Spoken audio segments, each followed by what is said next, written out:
안녕하세요, 송수의사입니다. 많은 분들이 우리 집 강아지는 아직 어린데 아니면 중성화 수술을 했는데 여자아이인데 마운팅을 한다면서 걱정하시는 분들이 계세요. 그래서 오늘은 강아지의 마운팅은 어떠한 행동이고 왜 하면서 어떻게 해야지 마운팅의 빈도를 좀 줄일 수 있는지 한번 알아보겠습니다.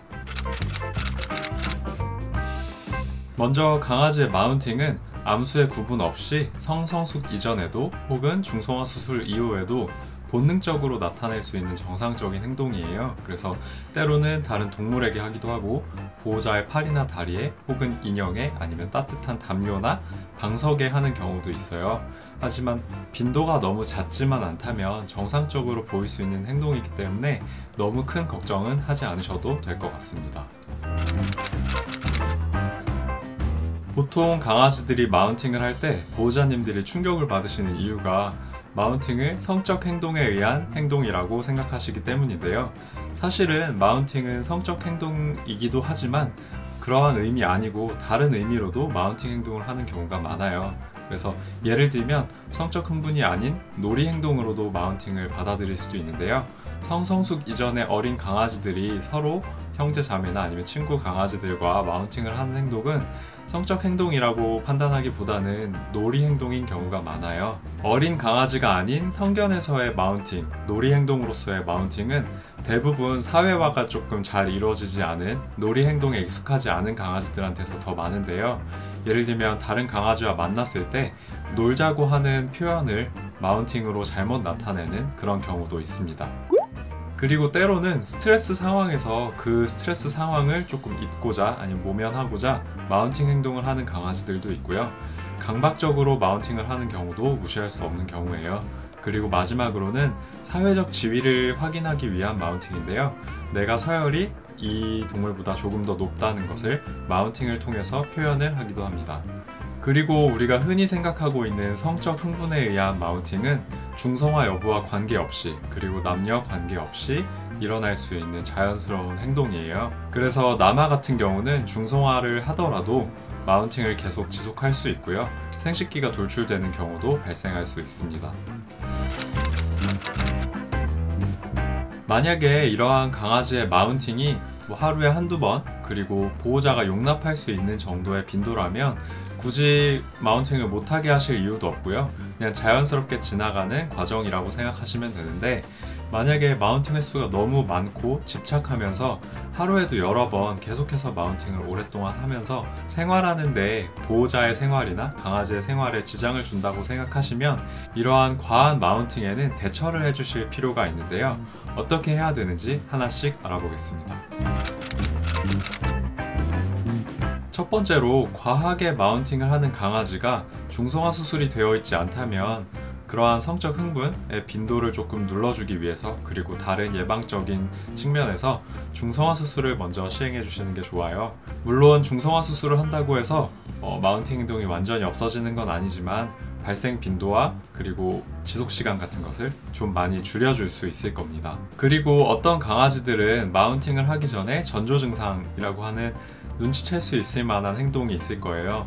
어떠한 한 곳을 계속해서 응시한다든지 예를 들면 인형이나 보호자의 팔이나 다리 이런 곳을 응시하다가 갑자기 헥헥거리고 와서 마운팅을 할 수 있기 때문에 이러한 전조 증상을 눈치챘을 때 강아지가 이미 알고 있는 훈련된 행동, 앉아, 기다려, 손과 같은 이러한 학습 행동으로 보상을 해주시는 것도 좋아요. 그래서 마운팅 행동이 유발되기 전에 우리가 관심을 다른 쪽으로 돌려주는 방법입니다. 그리고 강아지가 다른 강아지를 만났을 때 마운팅을 좀 집착해서 하는 아이들이 있잖아요. 대부분 다른 강아지들은 마운팅을 당하는 것에 대해서 되게 공격적으로 반응을 하거나 불쾌함을 나타낼 수 있기 때문에 우리 집 강아지가 다른 강아지에게 마운팅을 한다면 마운팅이 일어나기 전에 우리가 먼저 안 돼 라는 음성 언어로 제지를 해주거나 아까 말씀드렸던 것처럼 트릿 같은 훈련에 대한 보상으로 그런 마운팅을 미리 예방을 해주시는 게 효과적이에요. 그리고 만약에 우리 집 강아지가 사람에 대해서 좀 집착적으로 마운팅을 하는 행동을 보인다면 그러한 마운팅 행동을 보였을 때 대부분은 팔이나 다리처럼 길쭉하게 뻗어 있는 곳에다가 하는 경우가 많을 거예요. 그럴 때 바로 안 된다는 표현을 해주시고 그러한 팔이나 다리를 접어주셔서 마운팅 할 수 있는 공간을 없애주시거나 아니면 일시적으로 다른 방에 한 1, 2분 정도 아이를 격리시켜 주시는 것도 필요한데 그 과정에 절대로 화를 내시지는 않는 게 좋아요. 왜냐면 마운팅 행동 자체가 본능적이고 자연스러운 행동이기 때문에 강아지에게 굳이 화를 내시진 마시고 분리돼서 너와 나의 놀이는 끝났다 라는 표시를 해주시는 것도 좋습니다. 이렇게 마운팅을 했을 때 거절의 의사를 표현하는 것만으로는 마운팅을 완전히 좀 빈도를 줄여준다든지 아니면 재발을 억제할 수는 없어요. 마운팅을 대체해서 강아지가 사람과 상호 교감하면서 에너지를 발산하고 그리고 흥미를 유발할 수 있는 대체적인 행동을 만들어주시는 것도 굉장히 중요한데요. 예를 들어서 마운팅을 할 때쯤이 됐다 라고 느껴지신다면 앞서 말씀드렸던 것처럼 앉아 기다려와 같은 기본적인 훈련, 교육 과정을 그냥 트릿을 주시는 보상 시간으로 활용하시는 것도 굉장히 좋을 것 같고요. 에너지를 발산하고 사회적 교류할 시간이 없으면 더욱더 이제 집착적으로 마운팅을 할 수가 있기 때문에 되도록이면 산책 시간도 많이 늘려서 다른 강아지와 교류할 수 있는 시간 아니면 다양한 냄새를 맡을 수 있는 그런 시간들을 마련해 주시는 게 좋습니다. 그리고 마운팅 행동과 별개로 우리 집 강아지가 생식기를 좀 많이 문지른다든지 아니면 많이 핥는다고 생각되시면 혹시 요로개 질환이 있지는 않은지 병원에서 꼭 진단을 받아보시는 게 좋아요. 예를 들어서 강아지 같은 경우는 포피암이 생긴다면 굉장히 생식기를 많이 핥고 가려워할 수 있거든요.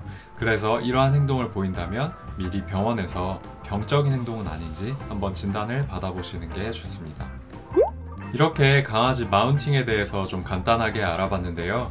마운팅 행동은 꼭 성적 흥분에 의해서만 유발되는 그런 행동이 아니기 때문에 우리 집 강아지가 마운팅을 했다고 해서 너무 충격받지 마시고 자연스러운 본능적인 행동이라고 받아들여 주시고 너무 집착하지 않게 좀 다른 곳에 흥미를 많이 유발시켜 주시면 좋을 것 같습니다.